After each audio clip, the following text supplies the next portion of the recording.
जय श्री राम मित्रों। बात करेंगे आज एनर्जी के जो नया सेगमेंट खुल रहा है एनर्जी में, जिसको हम बोल रहे हैं BESS। इसको क्या फुल फॉर्म है इसकी वो देख लेते हैं। Battery energy storage system. ठीक है, ये फुल फॉर्म है इसकी, बैटरी एनर्जी स्टोरेज सिस्टम। ठीक है, ये नया सेगमेंट अब जो धीरे धीरे बढ़ रहा है, ग्रोथ आ रही है हमारे देश में। भारत की एनर्जी जो नया वो आ रहा है, इसमें बताया जा रहा है कि अभी जो है ना ये 10 गुना हो जाएगा 2032 तक, और इसमें 5 लाख करोड़ की निवेश किया जा सकता है। ठीक है, ये एक अनुमान लगाया जा रहा है।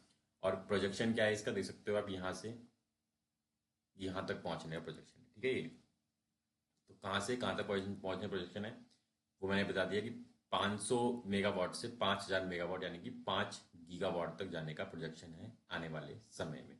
आगे और देखते हैं और क्या है स्लाइड में। तो यहाँ देखते हैं 24/7। अब जो बिजली है 24/7 रिन्यूएबल पावर होगी, और ऐसी होगी जो आपको पूरा टाइम मिलेगी। अभी तक क्या होता है कि ना, जैसे सोलर पैनल में होता है कि आपने स्टोरेज नहीं होता उसमें ठीक है, ये स्टोरेज को लेके आएगा, ये स्टोर करेगा अपनी बैटरी को, तब होगा। तो क्या होगा इसमें, तो सिर्फ दिन में उपलब्ध होती है। ठीक है, और पवन ऊर्जा की क्या है, जब अगर विंड होगी तो होती है वो, ये हमें पता ही है। अब धूप होगी तो मिलेगी, और हवा होगी तो हमें मिलेगी। तो ये एक तरीके से इस तरीके से काम करती है ये। अभी सारी जो भी विंड विंड ले लो, विंड मिल ले लो, या फिर आप सोलर पैनल ले लो, ये ऐसे काम करती है। अब क्या होगा, परिवर्तनशील होगा, वेरिएबल होगी। क्या, सप्लाई की मात्रा का ऊपर नीचे होता रहता है। ठीक है, साथ में है। और सप्लाई बीच में बंद भी हो जाती है। ये भी कारण बहुत सी आती है कि बंद हो गई है, आ रही है, जा रही है। कभी भी ऐसा होता है कि धूप आई तो हो गई, नहीं तो नहीं हुई, या बिजली कॉन्टिन्यूसली नहीं आ पा रही है। बहुत बहुत सारी चीज़ें होती हैं यहाँ पे। ठीक है, इन सबको देखते हैं जब चीज़ें अब आती हैं, तो इसमें कैसे काम करेगी रिन्यूएबल एनर्जी, वो सब। परिणाम में क्या होगा फिर, ग्रिड में वोल्टेज में उतार चढ़ाव होता है, फ्लक्चुएशन होता है, और ब्लैकआउट और ट्रांसफॉर्मर डैमेज हो जाते हैं। अब क्या होता है, जब जैसे हम जो बिजली मिल रही है हमें, क्या हो रहा है कि वो कभी कभी फ्लक्चुएट करती है। ठीक है, ये सब बताया गया कि ये चीज़ें होती हैं, कि ये तो यहाँ से बताया कि चलो सोलर पैनल है, ये सब मिलती है, पर भविष्य में मुश्किल हो जाती है, क्योंकि ये रात में कैसे होगी, नहीं होगी, धूप होगी तो मिलेगी, नहीं तो नहीं मिलेगी, ये सब चीज़ होती हैं। और जो मिल रही है हमें, जो मिलती है वो क्या करती है कि कभी तेज आ जाती है, कभी धीरे आ जाती है। तो आपने कभी देखा होगा कि हमारे एसीओ में हम लगा के रखते हैं इन्वर्टेबल, कि भाई अगर फ्लक्चुएट होता है तो इन्वर्टेड है, या फिर उसको जो सेफ गार्ड देते हैं उसको, ताकि उसमें जाके लगे। और जो हमारा एसी है और फ्रिज है, जो हैवी आइटम हमारे घर के, उनको बचा के रखें। तो ऐसे चीज़ें यूज़ होती हैं। इसलिए जो फ्लक्चुएट होता है ना, वो क्या करता है, डैमेज करता है चीज़ों को। ट्रांसफॉर्मर को डैमेज करता है, और घर में भी और चीज़ भी डैमेज करता है। कभी लाइट भी खराब हो जाती है, क्योंकि लाइट में कोई ऐसा कुछ होता नहीं बीच में कंडक्टर की वजह से रोक सके और फिर उस हिसाब से बिक सके, तो ये भी होता है। अब यहाँ चार दिख तो मिसमैच कितना है। ठीक है, ये सोलर पैनल है, और होम जो हमारे घर का यूज़ है वो, और ग्रिड की जो इंस्टेबिलिटी है वो। यहाँ पे आप सब कुछ देख सकते हो। नाइट में ज़्यादा पीक होता है हमारे देश में। ठीक है, और सोलर पैनल इतना कर सकता है उसको। ठीक, ये सब बताया गया। रात में बहुत ज़्यादा जरूरत होती है हमें, तो आगे हम देखेंगे उसको। अभी चलते हैं आगे स्लाइड में।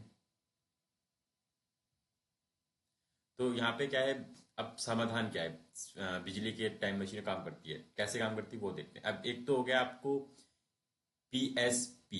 ठीक है, ये होता है पंप स्टोरेज होता है, ये पहले से हम यूज करते हुए आ रहे हैं। अब क्या है, BESS, बैटरी स्टोरेज। मैंने बता दिया, ये फ्यूचर है हमारा, कि हम बैटरी स्टोरेज कर देंगे। ठीक है, एक जगह पे, ताकि हम कभी भी यूज कर सकें उसको। ठीक है, ये होता है। अभी क्या है, पानी से रिजर्वेशन से होता है, पानी रिजर्व करो, स्टोर करो, फिर होता है, तब जाके बनता है। और उसको बनाने में भी समय लगता है, 5 6 साल 7 साल लग जाते हैं। तो जमीन चाहिए होती है बहुत ज़्यादा, तब बनता है, क्योंकि पूरा सिस्टमेटिक चाहिए होता है। अगर आप गुजरात में देखोगे तो मिल जाएगा आपको, कि वहाँ पे लगे हुए हैं किनारे, नदी के किनारे। ठीक है, बहुत Torrent park pharma, Torrent company का प्लांट ऐसे। पर इसमें क्या होगा कि आप एक, अगर मान लो आप सोलर पैनल है, तो आप बैटरी यूज करोगे, उसको स्टोर करोगे, और फर्दर आप फ्यूचर में उसको यूज कर पाओगे। अभी क्या है, अभी ये देखो, ये सस्ता है फिलहाल, अभी 4 से 5। ठीक है, और इसकी लागत अभी 6 7 आ रही है, और जो कि 23 से गिर रही है। क्यों, क्योंकि लिथियम आयन की जो कीमत है ना, वो 2022 से 24 के बीच में 31% गिरी है, जिसके वजह से ये और सस्ती हो गई। तो अब 2032 तक ये क्या होगा, ये सस्ती हो जाएगी BESS और पीएसपी महंगी हो जाएगी, ये आने वाला अनुमान है। इसको लगाने में आसानी भी है, 1-1.5 साल में इसको सेटअप हो भी जाता है ये। ठीक है। तो अब यहाँ पे कुछ जुड़े सेक्टर हैं इसके, कौन कौन सेक्टर क्या करते हैं, तो वो देख सकते हो आप यहाँ पे। कौन क्या करता है, मैन्युफैक्चरिंग में कौन है, अपस्ट्रीम में, इंटीग्रेशन में, मिड स्ट्रीम में, और ऑपरेशन डाउन स्ट्रीम में। तो यहाँ पे देख सकते हो आप कंपनी के नाम दे रखे हैं। रिलायंस है, ओला इलेक्ट्रिक है जो सेल बनाने में है, हैवी, इंपोर्ट हैवी है। वीकनेस क्या है, भी इंपोर्ट हम सब बाहर से ले रहे हैं, आगे बताऊंगा। चाइना पे ऐसे लिखा है ना, लेकिन मैन्युफैक्चरिंग के लिए हम चाइना पे निर्भर कर रहे हैं, अभी भी हम अपने देश में नहीं है। सॉफ्टवेयर और सेफ्टी सिस्टम टाटा पावर और जेएसडब्ल्यू एनर्जी दे रही है, ये स्टॉक देते हैं हमें। ठीक है। उसका ग्राहकों को समाधान जो बेचना है वो ग्रीन है, अडानी ग्रीन है, टाटा पावर है, यहाँ पे आप और भी जोड़ सकते हो, ऐसी बात नहीं है। टोरेंट भी है। और मैं ये कहूँगा कि रिलायंस की कंपनियां भी हैं जो आजकल अब तो देखने लगी हैं। और भी नई नई कंपनियां आ रही हैं जो बिजली को उपभोक्ता तक यूज करने तक पहुंचाती हैं। ठीक है। यहाँ पे थोड़ा सा प्रॉब्लम है क्योंकि ये वीकनेस है हमारी, याद रखना। बाकी ये काम चालू चल सकता है, इसमें कोई it not a big deal to do this. आगे देख लेते हैं। आगे क्या है, रिवेन्यू मॉडल क्या है इसका। रिवेन्यू मॉडल क्या है कि देखो अभी क्या है, स्थिर ग्रिड स्थिर था। ठीक है। और ट्रेडिंग में आर्बिट्रेज है, और इंश्योरेंस कैपेसिटी है। ठीक है। तो यहाँ पे क्या है कि अभी फ्रिक्वेंसी और वोल्टेज को स्थिर रखना, बिल्कुल स्थिर रखना होता है ना, कि आपको जो आपको चाहिए वही मिले, आप फ्रिक्वेंसी वही मिले, जो वोल्टेज आपको स्थिर रखना। और सस्ती बिजली, अब क्या होता है, सस्ती बिजली ले लेते हैं लोग, दोपहर में सस्ती बिजली होती है। ठीक है, क्योंकि ज़्यादा ज़्यादा यूज़ नहीं होता है। और रात में महंगी हो जाती है क्योंकि ज़्यादातर लोग सो रहे होते हैं, तो हम गर्मियों में चीज़ें यूज़ करने लगते हैं, एसी ज़्यादा यूज़ होता है उस वक्त पे, तो तब हम ज़्यादा बढ़ा लेते हैं, ये सब होता है।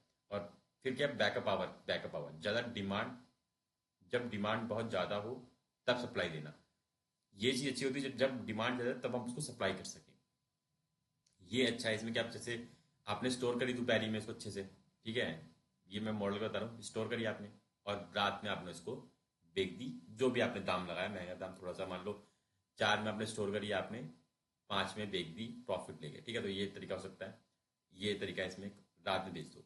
भारत में भी कैपेसिटी मार्केट सबसे लोकप्रिय है, और लेकिन धीरे धीरे आर्बिट्रेज की तरफ बढ़ रहे हैं। अभी अभी फिलहाल क्या कर रहे हैं, धीरे धीरे किस तरफ बढ़ रहे हैं, आर्बिट्रेज की तरफ बढ़ रहे हैं। बाकी कैपेसिटी मार्केट भी बहुत लोकप्रिय है, हम बैकअप रखते हैं और फिर इसको सप्लाई कर देते हैं। फिलहाल हम इस तरफ जा रहे हैं, आगे चलते हैं। अब कॉन्ट्रैक्ट डिक्शनरी क्या बोलती है, एग्रीमेंट कैसे होता है, इसमें एग्रीमेंट कैसे होते हैं।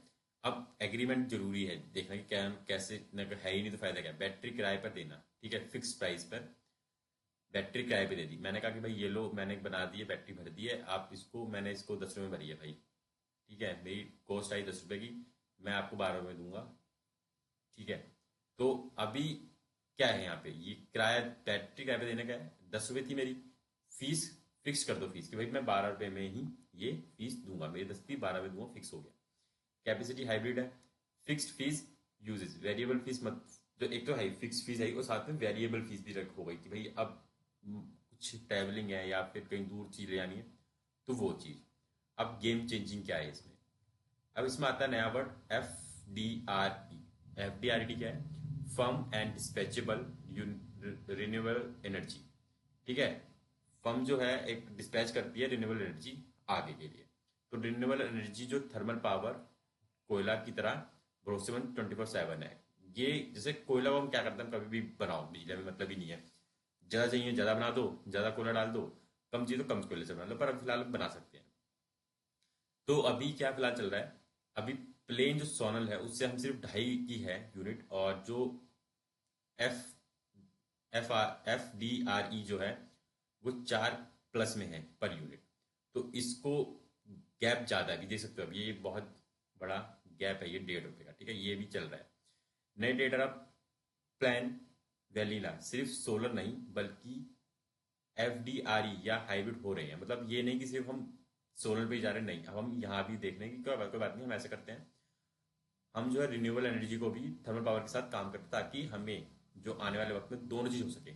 अगर ज्यादा चाहिए तो हम इससे भी कर सकें और साथ में इसके साथ भी कर सकें। तो ये भी चल रहा है अब नया। ठीक है, आगे चलते हैं।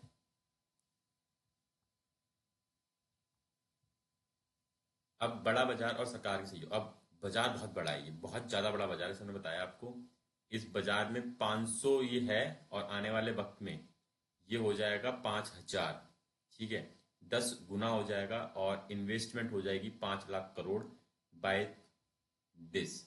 और एक्सपेक्टेड IRR रिटर्न है 12 से 13% के। सरकार का सहयोग, मुख्य योजना सरकार ने जो चला रखी है वो है PLI स्कीम है, VGF स्कीम है, और SESO है। ठीक है, मैन्युफैक्चरिंग सहयोग कर रही है सरकार, लागत कम करने के लिए फंडिंग दे रही है सरकार, और स्टोरेज खरीदने का अनिवार्य कर रही है ताकि स्टोरेज हो सके। तो सरकार सहयोग कर रही है।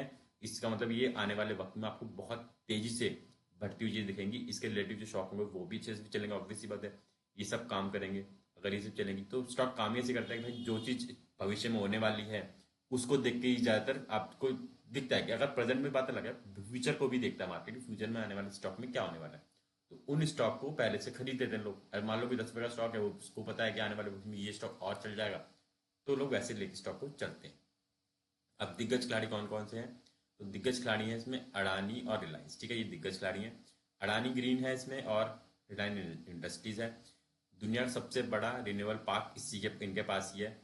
ठीक है, 538 स्क्वायर किलोमीटर में है, और उसमें 1.1 गीगावाट BESS कैपेसिटी है, वो बना रहे हैं। ठीक है, इतनी कैपेसिटी है उसमें। और यहाँ पे एंड टू एंड स्ट्रेटेजी क्या है गीगा फैक्ट्री में? वो 40 से 100 का टारगेट रखे बैठे हैं रिलायंस इंडस्ट्रीज। फोकस क्या है? Massive scale and vertical integration, ये है इनका स्केल। जैसे मैंने बताया गुजरात में है भी, गुजरात में टाटा इनका मैंने अडानी का देखा, मैंने टोरंटो इन सबका देखा है मैंने। वहाँ पे इन लोगों ने लगा रखे हैं। अहमदाबाद में मैंने देखा है साबरमती नदी के पास, तो वहाँ पे ये लगा रखा है इन लोगों ने। टॉर्न लगा रखा है वहाँ पे बड़ी बड़ी सी वहाँ पे। ठीक है, आगे चलते हैं। तो यहाँ पे क्या है? इंटीग्रेट टाटा और JSW। अब टाटा और JSW क्या है? अर्ली मूवर हैं ये। ठीक है, 2019 से ये दिल्ली से छत्तीसगढ़ प्रोजेक्ट्स गए। ठीक है, लेके। और सक्सेस स्टोरी क्या है? ताजा एक्सो एसोस्टिक गोवा 1.5 करोड़ साल की बचत है, मतलब 1.5 करोड़ साल की इनकी बचत है इनकी अभी। और JSW का क्या है? फोकस में है, पुणे में है 5 गीगावाट बैटरी का असेंबलिंग प्लांट। ये प्लांट लगा रहे हैं 5 गीगावाट की बैटरी के लिए। स्ट्रेटजी क्या है? वेनिला कॉन्ट्रैक्ट से हटकर अभी हाइब्रिड और FDRE की तरफ जा रहे हैं सारे के सारे। ठीक है, ये सिंपल एक पे नहीं, अब ये आगे हाइब्रिड देख रहे हैं। जरूरी नहीं है कि हम सिर्फ एक ही चीज को देखें, मैंने बोला है। आप थर्मल पे भी जा सकते हो, सोलर पे भी जा सकते हो, दोनों। आपको स्टोरेज करनी है ताकि स्टोरेज से आपको स्टोरेज होगी तो लोगों को फायदा होगा आने वाले। ठीक है, और आप लोगों का भी काम सरल हो जाएगा बिजली में। ठीक है, अब क्या है? चैलेंजर्स। तो ओला इलेक्ट्रिक और अन्य। तो ओला तो है ही, ओला मैंने बताई भी थी आपको, ओला भी है इसमें। ओला, तो ओला का मॉडल क्या है? घरों के लिए इन्वर्टर जैसी चीजें बनाना है। वो क्या करेगा? वो बना के घरों तक पहुंचाएगा। मान लो उसने इतना स्टोरेज कर दिया कि ये एक बारी भर के दे दिया और पूरे दिन चल जाए, एक दिन पूरा चल जाए। या एक दिन पूरा ना चले, मान लो मैं कहूँ कि ये आपका 12 घंटे चल जाए। ठीक है, ऐसा स्टोरेज हो जाए। या फिर वो और छोटा कर दें, इसको 6 घंटे के लिए कर दें, या फिर 3 घंटे के लिए कर दें। ऐसे करके स्टोरेज बन सकते हैं इसके, ऐसे करके कुछ। ठीक है, जैसे जिसको स्टेबल लगे वो वैसा ले ले। ठीक है, और उसका यूज कर सके।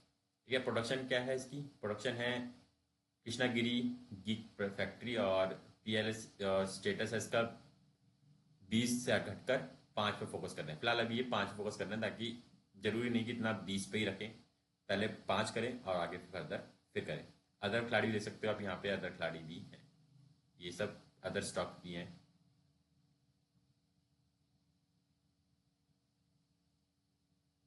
आगे चलते हैं। तो जोखिम क्या है? सप्लाई चेन PLI की चुनौती। तो सबसे बड़ी बात आती है चाइना। चाइना क्या है? सेल मैन्युफैक्चरिंग में है और इंडिया असेंबलिंग में है। वो हमें देता है तब हम असेंबल करते हैं, तब बनता है। तो कल को ये काम खराब करता था चाइना, तो हम इस पे फोकस भी करेंगे कि हमारे पास ऐसा कुछ हो कि हम खुद ही अपनी सेल बनाएं, जिससे कि हमें ये जो है निर्भरता कम हो जाए। क्योंकि अभी भारत 100% आयात कर रहा है चाइना से। ठीक है, तो टारगेट क्या है? 50 गीगावाट। और अचीवमेंट क्या है? अभी ओनली 1।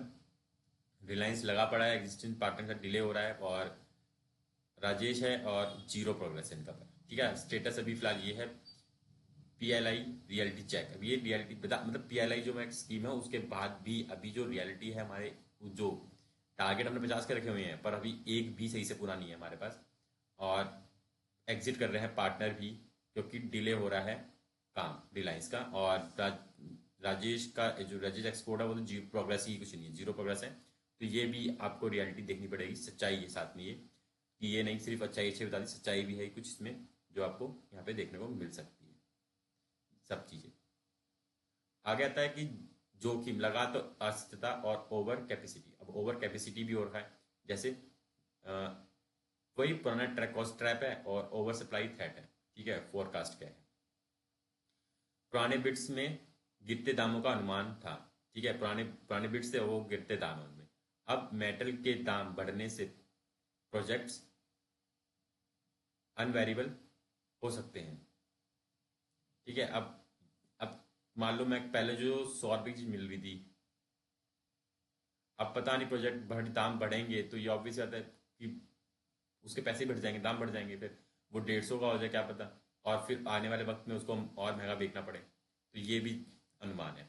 अब थ्रेट क्या है कि अभी 28 है और 36 की डिमांड चल रही है, तो price war and margin pressure है। डिमांड कितने की है, 28 की है, और सप्लाई कितनी की है, 36 की है।